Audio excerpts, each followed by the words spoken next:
Olá, meus queridos, vamos dar continuidade agora ao nosso curso com a parte de lançamento oblíquo.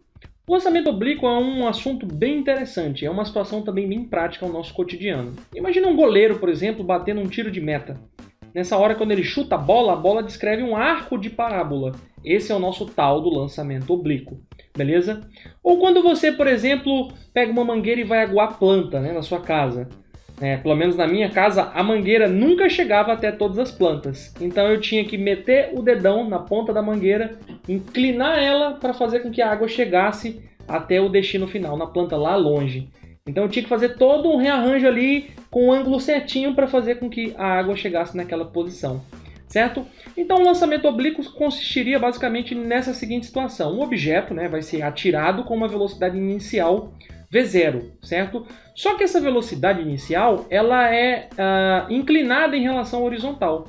Ela não é paralela em relação à horizontal, que nem no lançamento horizontal, por exemplo, certo? E ela também não é vertical, que nem no lançamento vertical para cima.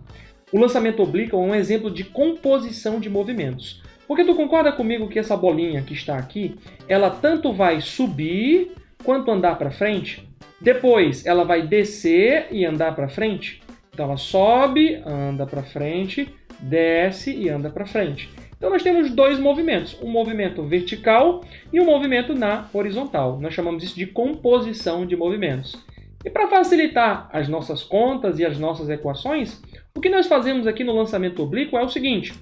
Nós pegamos essa velocidade V0 e decompomos ela em uma direção vertical e uma direção horizontal. Para isso, a gente vai utilizar o ângulo aqui que a velocidade inicial tem com a horizontal, esse ângulo θ, que geralmente o enunciado vai te fornecer. Esse ângulo aí vai ser muito importante, porque pegando a velocidade inicial V0 e multiplicando pelo seno desse ângulo, você acha a velocidade inicial na vertical. Eu acho quanto essa velocidade V0 em azul equivale só na vertical, que nós chamamos agora de velocidade inicial na vertical ou velocidade inicial em Y. Lembrando do eixo Y, o eixo vertical lá da matemática. E se eu multiplicar essa velocidade em azul, V0, pelo cosseno do ângulo θ, agora nós vamos obter a velocidade na horizontal Vx, beleza? Agora, por que eu coloquei aqui velocidade inicial em Y e aqui eu coloquei só Vx? Eu não coloquei velocidade inicial em X. Exatamente porque nessa composição de movimentos, cada um vai ter a sua característica. É como se fossem dois movimentos totalmente independentes. Na vertical nós temos uma equação, na horizontal nós vamos ter outras equações. Beleza? E o que nós temos é o seguinte, na vertical, como a gravidade é uma aceleração vertical, ela vai influenciar nos valores dessa velocidade Vy aqui. Por isso que eu coloquei V0y, porque essa velocidade aqui vai sofrer influência da aceleração da gravidade, beleza? Já essa outra velocidade aqui na horizontal, ela não sofre influência da gravidade. Por quê? Porque a gravidade é um vetor na vertical, enquanto essa velocidade Vx, olha aqui no desenho, ela é um vetor deitado. Então essa aceleração da gravidade, a aceleração gravitacional, ela não influencia no valor da velocidade que está na horizontal. São dois vetores perpendiculares entre si. Correto?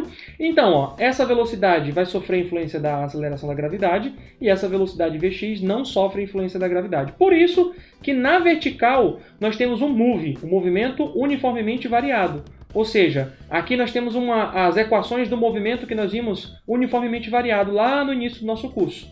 E aqui nós temos um M1, um movimento uniforme. Aqui nós temos uma simples equação do movimento uniforme. Tudo que eu quero calcular na horizontal, eu vou pensar em movimento uniforme. Tudo que eu quero calcular na vertical, eu vou pensar em movimento uniformemente variado. Agora, uma coisa importante. Eu falei que esses dois movimentos, na horizontal e na vertical, são independentes, um do outro. Mas, na realidade, existe uma coisa, um parâmetro, que acaba interligando os dois, que é o tempo. Neste caso, o tempo que o objeto demora para chegar até a altura máxima, beleza? O tempo que ele passa subindo, vai ser o mesmo tempo que ele demora para chegar até metade, por exemplo, aqui desse percurso. Ou seja, o tempo que o objeto passa andando numa dimensão é igual ao tempo que o objeto vai passar andando na outra dimensão. E esse é o grande segredo para resolver as questões de movimento, de lançamento oblíquo. Porque pela vertical tu pode achar o tempo e tu pega esse tempo e leva para as equações da horizontal. Ou ao contrário, pela horizontal tu acha o tempo e depois pega esse tempo e leva para as equações da vertical. E vice-versa, tá bom? Então o tempo que a gente trabalhar na vertical vai ser igual ao tempo que a gente vai trabalhar na horizontal. Agora pensa comigo, Se não existisse, né? Se não existisse isso daqui, ó, se não existisse isso daqui, só essa velocidade, isso aqui não seria um lançamento vertical para cima? Pois é, um exemplo de um move, correto? Agora pensa comigo, se não existisse isso aqui agora, ó, se não existisse isso aqui, existe só essa velocidade horizontal, isso aqui seria um exemplo de movimento uniforme, com velocidade constante, correto? Então, a gente vai pensar nas equações desse movimento separadas, só na vertical e só na horizontal. E aí, com isso, nós temos exatamente essas características aqui para as equações. Ó. Na vertical, nós temos as equações de lançamento vertical para cima. Repare, ó, essas equações são iguais às equações que nós vimos na aula anterior, na aula de lançamento vertical. Beleza? Nesse caso, como eu estou jogando o objeto para cima, então lançamento vertical para cima. Aparece um menos onde tem sempre a gravidade. Ó. Correto? Ó. Nós só trocamos o ΔS por H, que representa a altura, e a velocidade nós colocamos um Y aqui, indicando que é a velocidade na vertical. Nós estamos falando só dessa velocidade na vertical, de VY. Correto? Agora, tu lembra que no lançamento vertical para cima, quando o objeto atinge a altura máxima, a velocidade dele é zero? Pois é, só que aqui como nós temos sempre duas velocidades, uma na horizontal e uma na vertical, o correto agora é dizer que no lançamento oblíquo, na altura máxima, a velocidade vertical, a componente vertical da velocidade vai ser nula. A horizontal sempre será constante, já que o movimento é uniforme na horizontal. Beleza? Então, fica atento, porque às vezes a questão fala assim, ó, no lançamento oblíquo, na altura máxima, a velocidade do objeto é nula. Falso! Na altura máxima, a velocidade do objeto é a própria velocidade Vx. O que é nula é a velocidade vertical, a componente vertical Vy. Beleza? Fica atento com isso. Então, nós temos essa informação. E aí, ó, sendo isso aqui igual a zero, você pode substituir isso aqui igual a zero, com esse valor, você acha o tempo de subida, por exemplo. Ou substituindo aqui, ó, zero nessa velocidade, com o valor dessa velocidade e o valor da gravidade, você pode achar a altura máxima.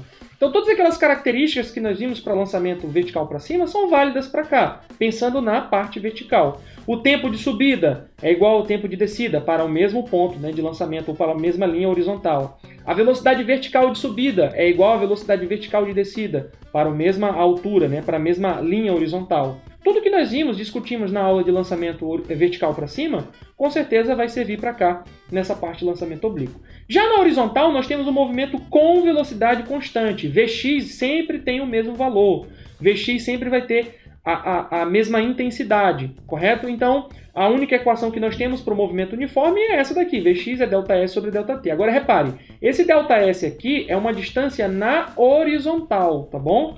Esse ΔS aqui é uma distância na horizontal.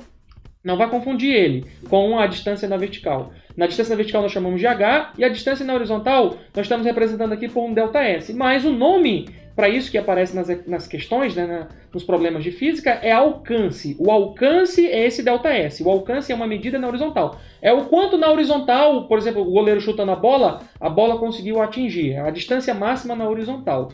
Certo? Agora, perceba que mudando esse ângulo de lançamento aqui, ó, se eu inclinar muito essa velocidade ou inclinar pouco essa velocidade, esse alcance vai mudar. Pois é, existe um ângulo certinho que, para mantendo a mesma velocidade de lançamento, o objeto atinge um alcance máximo. E esse ângulo é exatamente com o ângulo de 45 graus. Fica atento que isso é clichê nas questões, tá bom? Quando o ângulo de lançamento é igual a 45 graus, o objeto vai atingir o maior alcance possível para aquela velocidade de lançamento. O alcance vai ser máximo, tá bom? Porque às vezes a questão fala assim, ó, um objeto é atirado obliquamente de tal maneira que ele atinge o máximo alcance possível. Então você já tem uma ideia de que o ângulo de lançamento é um ângulo de 45 graus. Então isso vai ser muito importante para você encontrar essas velocidades. Então, em resumo, essas são as equações que nós temos para o lançamento oblíquo, as equações de lançamento vertical para cima, mais a equação do movimento uniforme.